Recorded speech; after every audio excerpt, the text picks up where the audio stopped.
भाई साहब, आज सुबह ही सुबह जब मैंने आलू वाली टोकरी में झांका तो झाड़ने से भी कोई नहीं निकला।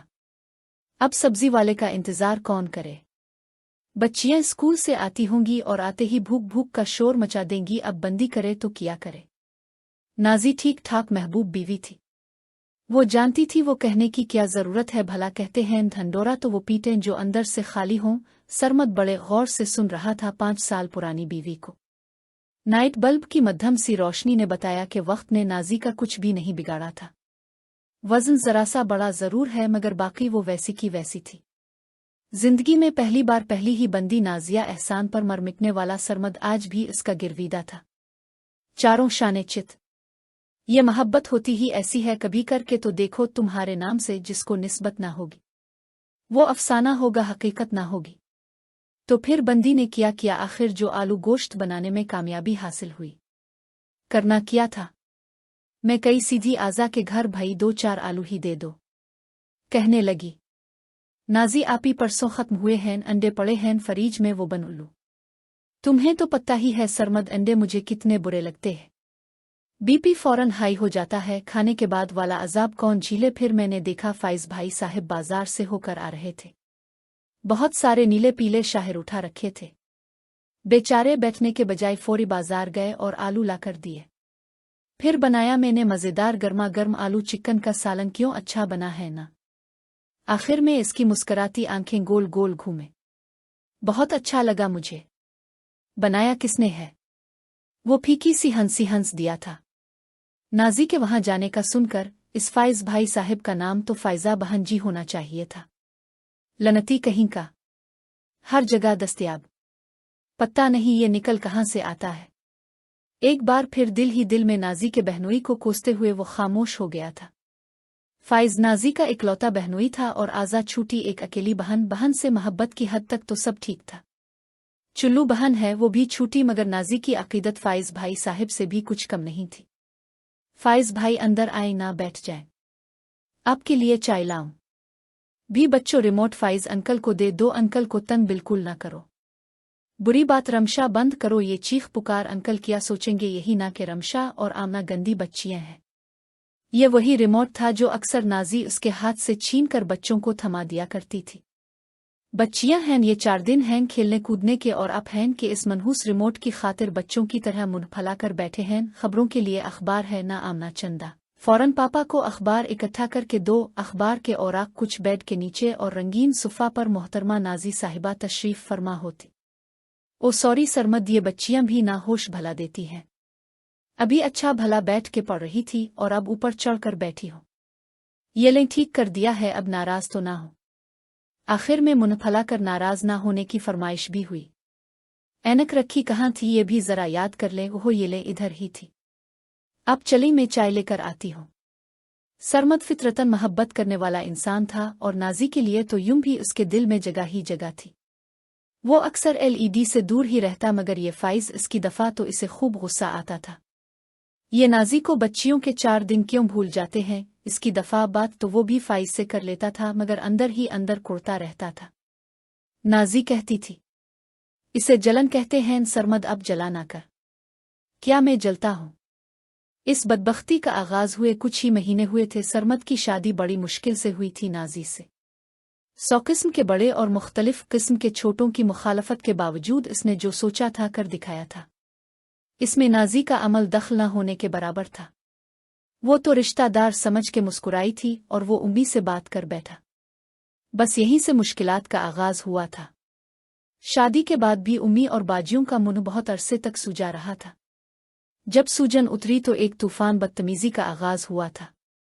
एक तरफ वो सबसे छोटा उम्मीदों का मरकज बहनों का राज दिलारा, इसे लनती मर्दों का खिताब पाने में बहुत कम अरसा लगा था, और दूसरी तरफ नाजी वो भी उन्हें किसी भी तरह मुआफ करने के मौड में नहीं थी। ईंट का जवाब पत्थर से आने लगा था। इस रोज रोज की चीख चीख का नतीजा अलहदगी की सूरत में जाहिर हुआ था। गोद में 2 जुड़वां बेटियां लिए नाजी सामान समेत रुखसत होने वाली थी जब बड़ी बाजी फरमाने लगे, हमारी बद्दुआओं का नतीजा हैं ये 2 लड़कियां। तुम्हारी दफा किसने बद्दुआ दी थी? तुम्हारी अम्मा को। जवाब पटाख से आया था। इस अजाब को कोई कहां तक झेल सकता था? आखिर इस तमाशे को अब बंद करना ही अच्छा था। फिर नाजी की फरमाइश पर सरमद ने ठीक इसी कॉलोनी में घर ले लिया था, जहां नाजी की छोटी बहन आज़ा एक गिल्ली छोड़कर रहती थी। आना जाना अब लगा ही रहता था। जब एक दिन इसने प्यार से नाजी को समझाया था, नाजी मेरी जान, आज़ा की हद तक तो ठीक है, मगर फाइज तुम्हारा सिर्फ बहनोई है, इतनी बेतकल्लुफी ठीक नहीं है। और वो बेतकल्लुफी कैसी है जो आपको आज़र भाई के साथ दरकार होती है? सीधी बात क्यों नहीं कहते? सरमद, तुम्हें ना मैं अच्छी लगती हूँ ना मेरी बहन, और फाइज तो बिल्कुल मेरे बड़े भाई की तरह है। ठीक है कि हम दोनों बहनों का कोई बड़ा भाई नहीं है, मगर फाइज भाई तो मुझे अपने भाई की तरह लगते हैं। अच्छी नहीं लगी तुम्हारी ये बात मुझे? अपनों की दफा तो। अब सरमद अपने बहनोई आज़र भाई और सामिया आपा को आने से मना तो नहीं कर सकता था, बड़ी मुश्किलों से तो उन्हें राजी किया था, वरना वो ये गुस्ताखी बर्दाश्त करने को तैयार नहीं थी। भला हुआ माँ का उन्होंने ही समझा बुझाकर उन्हें आमादा किया था कि उन्हें सरमद और नाजी के बीच फसाद डालने की कोशिशें तर्क नहीं करनी चाहिए। आखिर दुनिया उम्मीद पर कायम है। सुबह सुबह वो बड़े जोर विश्वर से सीढ़ियां चढ़कर ऊपर आई थी, जहां फाइज और आज़े बैठे चाय पी रहे थे। अस्सलाम अलैकुम आपा, फाइज ने निहायत ही अदब से सलाम किया था। ये सरमद भी ना, इसे अचानक ही सरमद याद आ गया था। सलाम का जवाब देकर वो एक कुर्सी पर टुक गई थी। बच्चियों को इसने अभी अभी स्कूल भेजा था। फाइजाजे दोनों ही इसका बहुत एहतराम करते थे, इसे भी उनके दरमियान बैठना बहुत अच्छा लगता था। फाइज उठकर चला गया था और गर्मा गर्म चाय के साथ बिस्कुट लेकर लूटा था। बहुत शुक्रिया भाई, मैं खुद बना लेती, आपने क्यों तकल्लुफ किया? इसकी सादतमंदी पर इसे जी भर कर प्यार आया था। कितना अच्छा आदमी था इसका बहनोई। ये ख्याल इसे अक्सर उनकी तवील सीढ़ियां चढ़ते चाय पीते कभी उनके गर्म कमरे और कभी ठंडे कमरे में बैठ कर आया करता था। ये छठा महीना था इस छत भरी हमसायगी रिश्तेदारी का जो दिल में डांसेस डाल दिया करता था। अच्छा, अब मैं चिल्लों और फाइज भाई बाजार से ये बच्चियों के फेवरेट नूडल्स लेते आइएगा। अरे ये 100 रुपये आप रखें बाजी, अब कोई ज्यादा सामान तो है नहीं, ये मैं ले आऊंगा। अल्लाह तुम्हें प्यारा सा बेटा अता फरमाए।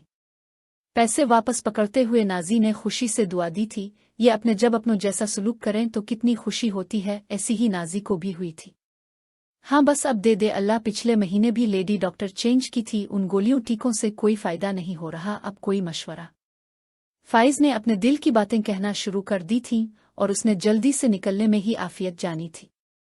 पता नहीं वो और कौन कौन से मसाइल बयान करने वाले थे। ये फाइज भाई भी ना, ये भला कहने की बातें थीं। इसे सुनकर शर्म महसूस हुई थी और आज़ा ने भी यकीनन अच्छा महसूस नहीं किया था। परेशान है ना, इसलिए नाजी ने खुद ही सोच लिया था। बात महंगाई बचत अपनों की बेवफाई तक अक्सर पहुंच जाया करती थी। और अब हाय, अब बंदा क्या कहे।